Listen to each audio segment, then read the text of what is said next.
My daughter called me the night before her grand opening at 6 in the evening. I was folding laundry, she said. Mom, I think it's better if you're not there tomorrow. I set down the shirt I was holding. What do you mean? Richard feels that. She paused. I heard him say something in the background, low and even. He thinks it might confuse people. The brand we're building is very specific, very elevated. And you know, with what you do for work. I made your centerpiece runners, I said. I sewed every one of them. I know, Mom, and they're beautiful. It's just, you being there in person, he feels it sends the wrong signal. 63 years old. I have lived in Sudbury, Ontario my whole life. I know what it means when someone tells you that your labor is welcome, but your face is not. I said goodnight and hung up. I did not cry, not yet. Welcome to Bold Mom Stories. My name is Yvonne Belcourt. I am 63 years old, and what I am about to tell you is the most expensive lesson my daughter ever learned on someone else's tab. Mine. If this story speaks to you, subscribe. You will not want to miss what comes next. To understand how I ended up standing outside my own daughter's grand opening, on the sidewalk in November in Sudbury, I need to take you back 31 years. My husband left when my daughter was 2. No argument, no warning. A note on the kitchen table on a Thursday morning. I'm not cut out for this. He had packed the night before while I was at my evening shift at the dry cleaners on Paris Street. Took his truck, took his tools, left behind a toddler and a playpen, and $214 in a joint account at the Bank of Montreal. I had a grade 12 diploma, a daughter with an ear infection, and a Singer sewing machine that had belonged to my mother. The machine was a 1962 Singer 301A. Beige, chrome needle bar, a foot pedal that clicked when you pressed it just right. My mother had bought it on layaway from the Eaton's catalog the year she was married. She sewed everything on that machine. Curtains, Halloween costumes, my prom dress, the slipcovers for the couch after my father wore through the armrests. When she passed, she left it to me. I kept it in the spare bedroom and used it every single night. I did alterations out of that bedroom for 2 years. Pant hemming, zipper replacements, taking in waists, letting out seams. $12 for a hem, $15 for a zipper. I posted flyers at the laundromat on Elm Street and at the church on Larch. Word spread. By the time my daughter was 4, I had more work than I could finish in an evening. I rented a small space. One room above the dry cleaners where I used to work, and put a sign in the window. Belcourt Alterations. Walk-ins welcome. I raised my daughter in that shop after school. She sat on a stool by the cutting table, doing homework while I pinned and pressed and finished seams. She learned to thread a bobbin before she learned long division. I taught her to sew on my mother's Singer. Her first project was a pillowcase in yellow cotton. Crooked seams, puckered corners. She held it up with both hands like a flag. Is it good, Mom? It's better than my first one, I told her. She beamed. She had a talent, but not for sewing. She had a talent for arranging things, for making a room look like it meant something. She could walk into my shop, bolts of fabric everywhere, thread spools and biased tape and dress forms crowded against the walls, and within 20 minutes she had organized it into something that looked intentional. She had an eye. In her mid-20s, she started doing decor for friends' baby showers, birthday parties, small weddings out of church halls. People started calling her. She was good. By the time she was 28, she had a name in Sudbury as someone who could transform a rec center into something that looked like a magazine page. She came to me on a Sunday evening the spring she turned 29. I had made soup. She sat at my kitchen table and pulled out a folder. Business plan. A unit on Elm Street, main floor, good parking. Startup costs $4,800. I want to start my own studio, she said. Full-time event design and planning, corporate and weddings. I read every page. She had done her homework, revenue projections, client pipeline, supply costs. She had already spoken to the landlord. She had a timeline. She had, I noticed, also already spoken to a notary. I don't qualify for a bank loan on my own, she said. Not enough income history as self-employed. But if you could lend me the money directly, She slid a second sheet across the table. I had a notary draft this. A formal promissory note, payment terms, interest rate, everything. I'm not asking for a gift, Mom. I'm asking for a loan. I called my accountant friend the next day. She read it over. It's legitimate. Monthly payments of $750, prime plus 1%. 5-year term. She paused. She's your daughter, but is she reliable? She has never been late on rent, I said. Not once. I signed. My daughter signed. The notary on Notre Dame certified it. I transferred $44,800 from my RRSP. I paid the withholding tax. I took the hit into her account on a Tuesday afternoon in April. The studio opened that June. Meridian Event Design. Her name on the door in brushed bronze letters. A plant in the window. White walls, natural linen, clean lines. Beautiful. I had stayed up 4 nights in a row to finish the centerpiece runners. Linen I sourced wholesale, pressed flat and rolled in tissue. At the opening, she hugged me at the door. I couldn't have done this without you. I believed her. I had no reason not to. On the wall beside the reception desk, I had made her a quilted wall piece when she signed the lease. 9-inch squares of ivory and dusty rose, hand-stitched in a pattern called Grandmother's Flower Garden. Her initials in the bottom corner, in embroidery thread, the same thread my mother had used on my christening blanket. It hung on a brass tack, and it was the first thing clients saw when they walked in. She met her husband that autumn at an industry mixer in Toronto. He was from a family in Muskoka, the kind of Muskoka money that announces itself quietly through a Rolex worn without comment, and a way of looking at a room that suggests he has already decided whether it is worth his time.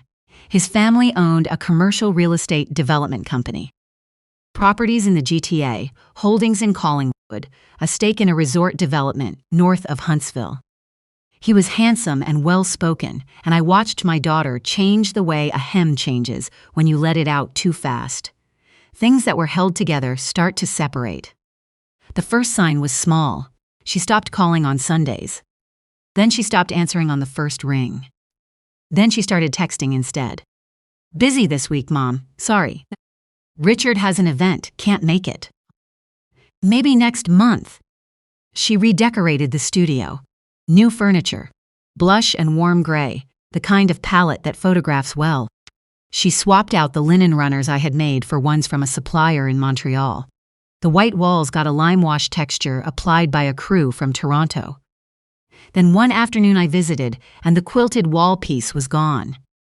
Where is it? I asked. My daughter glanced at the bare wall. Richard thought it made the space look a bit crafty. We're repositioning as luxury now. Crafty. 20 hours of hand stitching. My mother's thread. Crafty. I did not argue. I went home and made soup. The payment problem started 8 months after she married him in a small ceremony at his family's Muskoka property. I was invited to that. I sat in the second row and smiled. I said nothing about the seating at dinner or the table I was placed at near the caterer's entrance. She was happy, and I told myself that was enough. The July payment arrived 10 days late with a text. Sorry, cash flow was tight. I replied, no worries, and I meant it. August came and went. Nothing. September. Nothing. I called her on the 3rd Thursday in September. She picked up on the 4th ring. You've missed 2 months, I said. A pause. Her husband's voice in the background low. Then, Richard thinks it's strange to charge family interest. It feels transactional. It is a transaction, I said, as well as a relationship. You asked me to formalize it. He just feels. There is a signed note, notarized, with both our names on it. We'll catch up, Mom. October, nothing. November, nothing. December, 1 payment arrived. Not 2, just 1, with no message. I sat at my kitchen table and wrote a letter. 1 page, 12-point font. I used the language my notary had advised when we drew up the note. This letter constitutes formal written demand for repayment of arrears under the promissory note. Dated April 9th, 2022. As of the date of this letter, 3 consecutive monthly payments have been missed. August, September, and October, totaling 2,250 salins. plus one partial payment received December 1st, leaving an outstanding arrears balance of 1,100,000 sounds. Pursuant to the terms of the note, you have 30 days from receipt of this letter to bring the account current. I sent it registered mail, signature required. She signed for it on a Thursday. The tracking confirmed it. She did not call. A week before the grand opening of the new expanded studio, they had leased a larger unit on the same block, full renovation, a new name, Meridian & Co., she called. Can you just put it aside for now? We're launching the new space, and Richard says legal things during a business opening are. It isn't a legal thing, I said. It's a letter asking you to honor what you signed. Can we talk after? We can talk anytime, I said. The demand period still runs. She hung up, carefully. The way you close a door you are not certain you'll need again. The night before the opening, she called at 6. I was folding laundry, she said. Mom, I think it's better if you're not there tomorrow. And you already know what came after that. The next morning I drove past the studio on my way to pick up supplies. The new sign was up, Meridian & Co. Event design, window displays, uplighting, balloons in cream and sage tied to the door handles, a woman with a clipboard greeting guests at the entrance. My daughter stood inside near the reception desk. She saw me through the glass. She looked away first. I drove to the fabric shop. I bought notions I did not need. I sat in my car in the parking lot for 20 minutes. Then I drove home. That afternoon, I called my accountant friend. I need to know my options. She walked me through it. In Ontario, for an unsecured debt of this size, the standard path is a statement of claim filed with the Superior Court of Justice. Public record. Anyone conducting a legal search of the business or its principal would see a pending action. What if they're applying for additional financing? I asked. A pause. Then it would very likely appear in due diligence. I knew they were applying. My daughter had mentioned a BDC loan 6 months earlier. Casually, the way she mentioned things, she assumed I would celebrate. His father was co-signing. They needed clean books, clean record. I drove to a law office on Larch Street the following Tuesday. The lawyer, a composed woman in her 50s who had the manner of someone who has heard every version of this story, read the documents I brought. Your notice was properly served, she said. The 30 days have elapsed. You're within your rights to proceed. I signed the papers. The statement of claim was filed at the courthouse on a Wednesday afternoon in January. I did not file it to hurt my daughter. I filed it because I had $44,800 of retirement money sitting in a signed note held by someone who had stopped returning my calls. There is a difference between protection and punishment. I spent a long time convincing myself I was allowed to protect myself from my own child. I should not have had to spend so long on that. The week that followed was the quietest week I can remember in years. My apartment in winter has a particular silence, the radiator knocking, snow against the south window, the hum of the refrigerator I have been meaning to have looked at for 2 years. I got out my mother's Singer. I did not have anything to sew. I oiled the needle bar, replaced the bobbin, pressed the foot pedal a few times just to hear the click. The crack along the top of the base housing had been there since I was a child. My mother had dropped the machine moving into the new house in 1979. A neighbor re-epoxied it, but the seam was always visible, a thin, pale line from the badge to the edge. She used to say, "The crack doesn't matter. The machine still sews." I pressed the foot pedal once. The machine still sewed. His father found out about the statement of claim on a Friday afternoon. His family's lawyer had conducted standard due diligence on the business as part of the BDC co-signature process. A pending legal action against the company's principal owner flagged the file. The Business Development Bank could not advance the expansion loan with an unresolved claim on record. The application was stalled. He called from a number I didn't recognize. I saw the area code 705 Muskoka. I let it ring. He did not leave a message. He called my daughter. My daughter called her husband. Then she called me, again and again, 11 times between 9 and midnight. I know this. because I was awake for most of it, sitting at my kitchen table with a cup of tea going cold, watching the screen light up. I did not answer. My daughter, I learned later, had gone to the courthouse website herself and pulled the claim. She sat at her kitchen table with it printed out in front of her. Her husband sat across from her. "She sent me a demand letter in November," she said. "I told you." I thought she was posturing. She wasn't posturing, she filed. "The BDC loan is dead." He straightened in his chair. "We'll get a lawyer and contest." "Contest what?" "The note is notarized. I signed it. I missed 4 months of payments." She looked at him. "You told me to ignore the letter." Silence. "You said she would back down." He said nothing.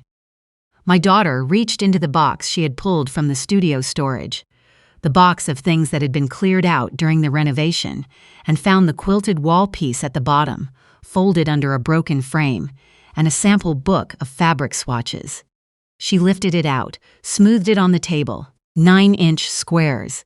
Grandmother's flower garden. Her initials in the corner in thread that was slightly loose now, at one edge. She set it next to the statement of claim and looked at both of them for a long time. At 7:30 on Saturday morning, his father knocked on my door. 3. Measured raps, the knock of a man who does not expect to wait long. I opened it.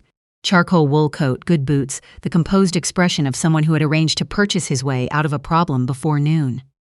"Mrs. Belcourt," he extended his hand. I shook it. "May I come in?" I stepped aside. He walked into my apartment.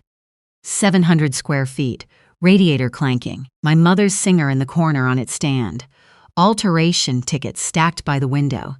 He stood in the middle of the kitchen and looked around the way people do when they are doing mathematics. "I'd like to resolve this directly," he said. "Write you a check today, full outstanding amount. You withdraw the claim, we move forward. Clean." I sat at the table. I gestured to the chair across from me. He sat. "The note is between me and my daughter," I said. "Payment has to come from her." Those were the terms she agreed to. I'm trying to simplify the situation. "The note was not signed by you." He leaned forward. He had the posture of a man accustomed to larger tables. "The BDC loan falls apart without resolution. The expansion is important to her, to both of them. I'm trying to help my family." Then perhaps she should have paid what she owed in August, September, and October. He was quiet. The radiator knocked. Outside, a snowplow moved along Elm Street. "I have relationships on the Municipal Business Licensing Board," he said, and his voice went quieter and more careful. "Businesses in this city depend on good standing. It would be unfortunate if yours encountered complications at renewal." I let him finish the sentence. Then I said, "I have done alterations and clothing repairs in this city for 31 years. I know every dry cleaner, bridal shop, tailor, and seamstress in Sudbury and the surrounding area." I kept my hands flat on the table. "I also know which commercial properties in this region have had outstanding moisture remediation recommendations sitting unfiled since their last inspection. Properties tend to carry those kinds of records a long time." I looked at him steadily. "I don't threaten people, I document things. It's a habit from the work." He looked at me for 3 full seconds. Then he stood, buttoned his coat, and left. He did not close the door fully. I got up and closed it myself. My daughter came the next morning, Sunday. 2 soft knocks, uncertain, like she was not sure she had the right to be there. I looked through the peephole. She was alone. Coat, winter boots, eyes red from a distance, even through the fisheye lens. I opened the door. "Come in." She sat at the kitchen table. Her hands were flat on the surface, fingers spread like she was bracing for something. I turned on the kettle. I made tea. I put shortbread on the table. I had made a batch the week before for no reason, except that baking is what I do when the apartment is too quiet and I need to feel useful with my hands. She took a piece, ate it in small bites. She looked around the kitchen, the singer in the corner, the tickets by the window, the clean counters with nothing on them except a salt cellar and the pepper grinder my mother had given me in 1991. For one moment, One full breath, I nearly said, "Let's forget the paperwork. You're my daughter, and I'll fix this." I could feel the words forming. Then she looked up, and the first thing out of her mouth was not, "I'm sorry." It was, "Mom, can you just make this stop?" I set my cup down. "Make what stop?" "The claim, the legal notice. It's killing the launch, killing us. Richard is." "I sent you a demand letter in November," I said. "You signed for it. You had 30 days. I waited." Richard said, "What do you say?" She stopped. She looked at the shortbread, then at me. Something crossed her face I had not seen in years, something unguarded, young. "I'm sorry I told you not to come to the opening," she said quietly. "I'm sorry about the wall piece. I'm sorry about a lot of things." "I believe you," I said, "but sorry doesn't clear the arrears." She left with a piece of shortbread wrapped in a paper towel. I locked the door and stood in the kitchen for a long time, listening to the radiator and the snow and the silence that Sudbury does so thoroughly in January. 2 weeks later, 4 people appeared at my door. My daughter, her husband, his father, and a lawyer in a gray overcoat with a briefcase who introduced himself quietly and had the careful eyes of someone who had read the file thoroughly before arriving. I let them in. There was not enough seating. Her husband stood by the window. His father stood near the kitchen counter. My daughter sat in the spare chair. The lawyer took the folding chair across from me. On the table between us, the promissory note, the demand letter, the Canada Post, tracking confirmation showing my daughter's signature, and the stamped statement of claim. I walked through it the way I walk through an alteration, one seam at a time. No emotion, no editorializing, just the document. Monthly payments of $750, due on the 1st of each month. 3 consecutive missed, August, September, October. 1 partial in December, leaving $1,500 in arrears. Demand letter sent November 18th, signed for November 22nd. 30-day cure period, expired December 22nd. Statement of claim filed January 8th. The lawyer read the note twice, then set it on his knee. "The terms are clear," he said to his client, the father, quietly, not triumphantly. "They're family," the father said. "That doesn't affect the legal standing of a notarized instrument." The father's jaw tightened. Her husband had not looked directly at me once during the meeting. He looked at the wall, at the singer in the corner, at the floor. He said, "You can't do this to your own daughter." Low voice. A sentence someone else had shaped for him. "I lent your wife $44,800 of my retirement savings," I said. She signed a promissory note. She stopped paying and did not respond to a formal written demand. "I am doing exactly what the note says I am entitled to do." "She's your daughter." Every payment she missed was a choice. The letter she received in November and set aside was a choice. I paused, calling me the night before the opening of a studio I sewed centerpiece runners for to tell me my face sends the wrong signal. That was also a choice. The room was quiet. The radiator knocked once. My daughter had her face turned toward the window. Then her shoulders dropped. The sound she made, trying to hold it back, was one I had not heard from her since she was small and had done something she knew was irreversible and had finally stopped, pretending otherwise. Her husband looked at her, then at his father, then at the floor. "This is what happens," his father said to her, and he meant it as a warning. But it landed like the last straw, when things aren't handled properly. She looked at him through tears. "I didn't handle it. She sent me a letter in November. I told you. You said she was bluffing." Silence. "You told me to ignore it." He did not respond. "The loan is gone," she said. "The expansion is gone, and you told me to ignore it." Her husband put his hand on her arm. She moved it away from him without looking. The lawyer stood. "Mrs. Belcourt." He was careful and not unkind. "If the arrears were satisfied and the note brought current, I assume you'd consider withdrawing the claim." "If the note is brought current," I said. "Yes, that's all I've ever asked." He nodded. He left. Her husband left without speaking. His father paused at the door. He said my name. I looked at him. "You're a harder woman than I expected," he said. Not a compliment, not quite an insult, the observation of a man recalibrating. "My mother's machine still sews," I said, "crack and all." He left. My daughter and I sat alone in my kitchen for the first time in years, with no one else's voice in the room.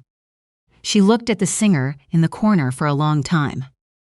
"I still have it," she said quietly, "the wall piece. I found it in the box." "I know," I said. "Can I bring it back?"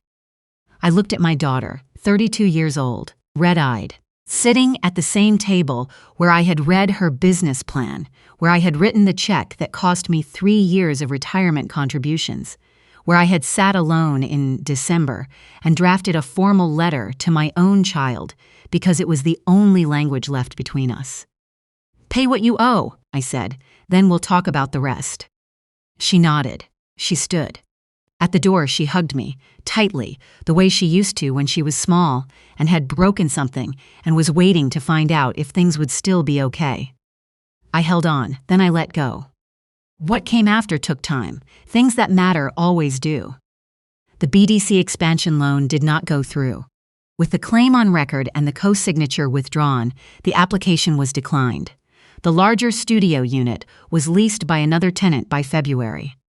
His father's family removed themselves from the business arrangement entirely. I learned through my accountant that his portfolio had enough of its own complications without a promissory note lawsuit attached to a daughter-in-law's company name. My daughter brought the note current in March.